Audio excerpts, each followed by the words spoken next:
Acute aortic regurgitation occurs when a patient develops aortic regurgitation with quick onset before the left ventricle has time to adapt to the higher volume and pressure overload. Causes of this include acute aortic dissection, endocarditis, and trauma.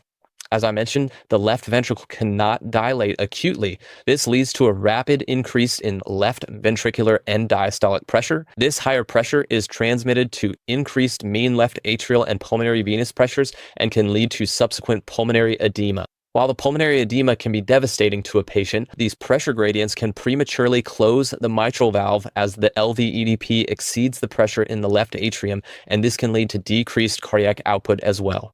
This top clip of acute aortic regurgitation is one of a patient with an acute aortic dissection, and the bottom two clips are of a patient with endocarditis causing cardiogenic shock. In chronic aortic regurgitation, the left ventricular end diastolic pressure and volume are slowly increased. So the left ventricle undergoes eccentric hypertrophy, where it dilates to accommodate this increased volume and pressure overload. There's also no early closure of the mitral valve. This LV enlargement with normal EF leads to an increased total stroke volume to maintain forward cardiac output.